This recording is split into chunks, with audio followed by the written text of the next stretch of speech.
Acetic acid বা ethanoic acid. ওকে, আর এর সাথে পানি তৈরি হবে।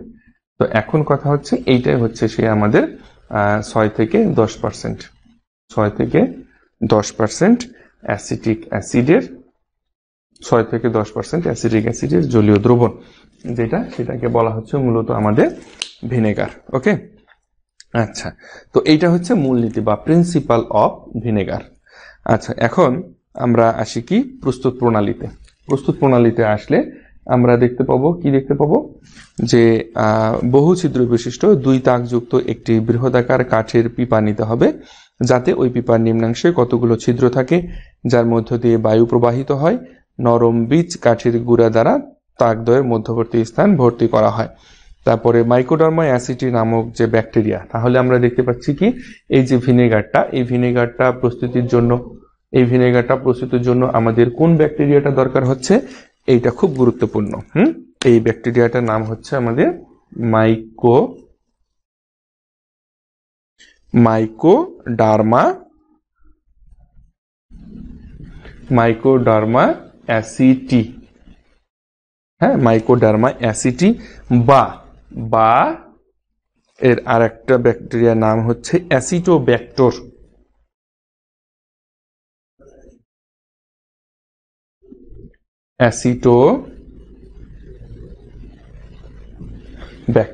তো এই ব্যাকটেরিয়াটা মূলত আমাদেরকে এই ব্যাকটেরিয়াটা আমাদের ইথানলের সাথে বায়ুর অক্সিজেনের উপস্থিতিতে এই ভিনেগারটা প্রস্তুতিতে সাহায্য করে। ঠিক আছে, আর ভিনেগারটা প্রস্তুত হয়ে গেলে, অর্থাৎ এই যে অ্যালকোহল, ইথানল বা ইথাইল অ্যালকোহল এটার নাম, তো এটা যখন আমরা সেকেন্ড পার্টে যাব তখন এগুলো সম্পর্কে অ্যাকচুয়ালি আরো ডিটেইলস জানতে পারবো, যে ইথানলটা এটা কিভাবে নামকরণ হলো বা ইথাইল অ্যালকোহলটা কিভাবে নামকরণ হলো। আমরা যখন জৈব যৌগ পড়বো সেকেন্ড পার্টে, তখন দেখবা এগুলো সম্পর্কে ডিটেইলস আমরা জানতে পারবো। আচ্ছা, তো এখন এই ইথানলটা আমাদের বায়ুর অক্সিজেন দ্বারা জারিত হচ্ছে এবং তার সাথে লাগছে আমাদের এই মাইকোডার্মা অ্যাসিটি বা অ্যাসিটোব্যাক্টর যেটাকে বলা হচ্ছে এই ব্যাকটেরিয়াটা লাগছে। তারপরে আমাদের অ্যাসিটিক অ্যাসিড বা ইথানোয়িক অ্যাসিড তৈরি হচ্ছে এবং তার সাথে পানি তৈরি হচ্ছে, এবং এর মধ্যে 6 থেকে 10% এই অ্যাসিটিক অ্যাসিডটা থাকবে, যার কারণে আমাদের এইটারই নাম হচ্ছে কিন্তু আমাদের এই ভিনেগার। ওকে, এই ভিনেগারের কথা বলছি কিন্তু। আর এই যে অ্যাপেল সিডার ভিনেগার, এটাও এক ধরনের ভিনেগার। তো তোমরা যদি ইউটিউবে সার্চ করো যে অ্যাপেল সিডার ভিনেগার কি বা কিভাবে প্রস্তুত করা হয়, এইটা মূলত এই অ্যাপেল সিডার ভিনেগারটা আমি নিজে বাড়িতে তৈরি করি এবং ভেরি সিম্পল প্রসেস, সেই প্রসেসের দিকে যাচ্ছি না। এটা নিজে আমি তৈরি করি এবং এটা আমি নিয়মিত খাই। এটা অনেক স্বাস্থ্যসম্মত, এর মধ্যে অনেক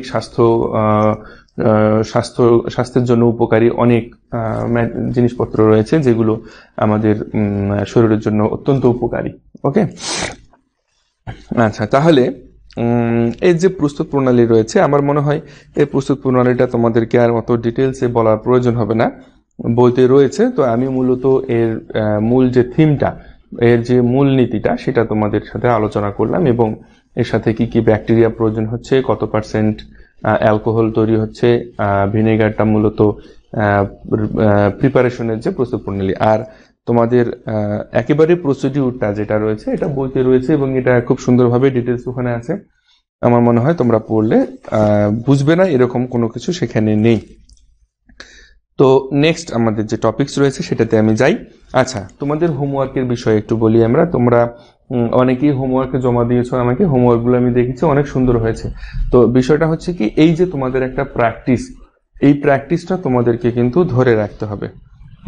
এই প্র্যাকটিসটা, হোমওয়ার্কের যে প্র্যাকটিসটা, আমি তোমাদেরকে আগেও বলেছি, এখনো বলছি, যে তোমরা অবশ্যই মুখস্থ করে লেখা না দেখে লেখার চেষ্টা করবা। আবার অনেকেই তোমরা দেখে দেখে লেখছো, সেটাকেও কিন্তু আমি অ্যাকসেপ্ট করছি, অসুবিধা নেই। তুমি দেখে দেখেই লেখো, তাহলে কি হবে, তোমার একটা লেখার একটা প্র্যাকটিস হবে। তুমি মুখস্থ করতে না পারলেও তুমি দেখে লেখো, দেখে লিখে তুমি হোমওয়ার্কটা আমাকে জমা দাও, তাহলে দেখবা তো তুমি দেখবা যে ওইটা তুমি যদি দেখেও লেখো, তাহলেও দেখবা তোমার 50% কিন্তু পড়া কিন্তু হয়ে যাবে ওখান থেকে। ওকে, আচ্ছা, ইয়াসমিন বলছে কি, স্যার আমার আব্বু আম্মু খায় বাট আমাদের দেয় না, বলে যে আমরাও চিকন। মূলত এটা যে চিকন হওয়ার জন্য বা ডায়েটের জন্য তা কিন্তু না, এটার অনেক স্বাস্থ্য গুণাগুণ রয়েছে। তোমরা অ্যাপেল সিডার ভিনেগার এর উপকারিতা লিখে যদি গুগলে সার্চ করো তাহলে দেখবা এর স্বাস্থ্য গুণাগুণটা কতটা। এটা যে কোনো মানুষই অর্থাৎ অ্যাডাল্ট যে কোনো পার্সনই এই অ্যাপেল সিডার ভিনেগারটা খেতে পারে। তো এটা অনেক স্বাস্থ্য গুণাগুণ রয়েছে। তো যাই হোক, এখন আমরা জানবো আমাদের মল্ট ভিনেগার প্রস্তুতি। ওকে, মল্ট ভিনেগার প্রস্তুতি। আচ্ছা, আজকের ক্লাসটা আমি একটু স্বল্প সময়ের জন্য নেব, যেহেতু আমি তোমাদেরকে বললাম যে আমার ওয়াইফ একটু অসুস্থ। আমি চেয়েছিলাম যে একবার যে আজকে তোমাদের ক্লাসটা নেব না, তারপরেও আমি চেষ্টা করলাম যে না, তোমাদের ক্লাসটা যাতে মিস না হয়ে যায়। আচ্ছা, মল্ট ভিনেগার প্রস্তুতি। আমরা ভিনেগার প্রস্তুতি জানলাম। হ্যাঁ, গলা ব্যথা হলে গরম পানির সাথে মিশিয়ে খাওয়া যায়, গার্গিল করা যায়। হ্যাঁ, অনেক উপকারিতা, অনেক। তারপর মাথায় খুশকির অত্যাচার হলে তোমরা এই 1 গ্লাস কুসুম গরম পানির মধ্যে দিয়ে মাথা ওয়াশ করবা, দেখবা যে খুশকির অত্যাচার অনেক কমে গেছে। মানে এর অনেক অনেক উপকারিতা রয়েছে। আচ্ছা, তাহলে আমাদের আজকে যেটি আলোচনা মল্ট ভিনেগার প্রস্তুতি। এই মল্ট ভিনেগারটা কি সেটি একটু আমরা জানি আগে। যে সুক্রোজের জলীয় দ্রবণে মল্ট এবং ইস্ট যোগ করা হয়। সুক্রোজ মানে চিনি। হ্যাঁ, এদের নিঃসৃত এনজাইমের প্রভাবে সুক্রোজের ফার্মেন্টেশন ঘটে। প্রথমে ইথানল এবং পরে ইথানোয়িক অ্যাসিডের লঘু জলীয় দ্রবণ উৎপন্ন হয়। আখ বা খেজুরের রস সুক্রোজের উৎস হিসেবে কাজ করে। এখানে আখ বা খেজুর এর যে রসটা রয়েছে, জুস, সেই জুসটা আমাদের এখানে সুক্রোজের সোর্স হিসেবে কাজ করে। অর্থাৎ ওই জুসটাকে আমরা এই মল্ট ভিনেগারটা তৈরি করার জন্য ব্যবহার করতে পারি। তো মূলত আমাদের এখানে কি কি লাগবে? উপকরণ হিসেবে লাগবে মল্ট, তারপর ইস্ট লাগবে, আখের বা খেজুরের রস লাগবে। কেমন?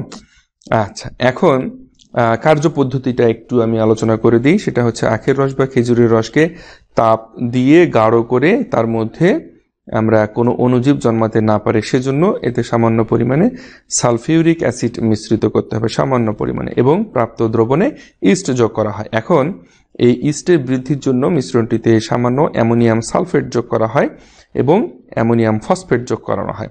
এখন মিশ্রণটিকে 25 থেকে 30 ডিগ্রি সেন্টিগ্রেড তাপমাত্রায় 72 ঘন্টা রেখে দিতে হবে। ইস্ট থেকে ইনভার্টেজ এবং জাইমেস এনজাইম দ্বয় নিঃসৃত হবে। নিঃসৃত হয়ে প্রথমে সুক্রোজকে আদ্র বিশ্লেষিত করে গ্লুকোজ এবং ফ্রুক্টোজে পরিণত হবে। এগুলোর রিয়াকশন আমি তোমাদেরকে একটু পরে দেখাচ্ছি। পরে জাইমেস গাজন বা ফার্মেন্টেশন প্রক্রিয়ার মাধ্যমে ইথানলে পরিণত হবে। কেমন? জাইমেস নামক এনজাইমের উপস্থিতিতে গাজন বা ফার্মেন্টেশন প্রক্রিয়ার মাধ্যমে ইথানলে পরিণত হবে। ওকে, আচ্ছা, এখন এই উৎপন্ন ইথানলকে অন্ধকারে যদি আমরা খোলা পাত্রে রেখে দিই, খোলা পাত্রে রেখে দিলে এখানে বায়ুর উপস্থিতিতে ইথানল জারিত হয়ে লঘু ইথানোয়িক অ্যাসিড বা ভিনেগার তৈরি করবে। ভিনেগারের কিন্তু আরেকটি নাম হচ্ছে সিরকা। তোমরা নিশ্চয়ই জানো ভিনেগারের আরেকটি নাম হচ্ছে সিরকা। হ্যাঁ, দন্তস্বয় হিসি র কয়াকারেকা, সিরকা। ওকে, আচ্ছা, এখন এই যে বিক্রিয়াগুলো, তো এই বিক্রিয়াগুলো কিন্তু আমাদেরকে জানতে হবে। বিক্রিয়াগুলো কি? বিক্রিয়াগুলো হচ্ছে আমাদের প্রথমে চিনি বা সুক্রোজ। সুক্রোজের সোর্স হিসেবে আমরা কি ব্যবহার করেছি? আখের রস বা খেজুরের রস, অর্থাৎ C12H22O11, এইটা হচ্ছে আমাদের সুক্রোজ। তোমাদের বইতে যদি এই রিয়াকশন গুলো না থাকে তাহলে তোমরা এই রিয়াকশন গুলো লিখে নিতে পারো। ওকে, আচ্ছা, এখন এই যে সুক্রোজ, এই সুক্রোজটা বিক্রিয়া করবে আমাদের পানির সঙ্গে বিক্রিয়া করবে। এখানে আমাদের লাগবে হচ্ছে ইনভার্টেজ নামক এনজাইম লাগবে এবং টেম্পারেচার লাগবে 37 ডিগ্রি সেলসিয়াস। কেমন? আচ্ছা, তাহলে কি তৈরি হবে? গ্লুকোজ এবং ফ্রুক্টোজ তৈরি হবে, C6H12O6, এবং তার সাথে তৈরি হবে আবার C6H12O6। ওকে, তো এইটা হচ্ছে আমাদের গ্লুকোজ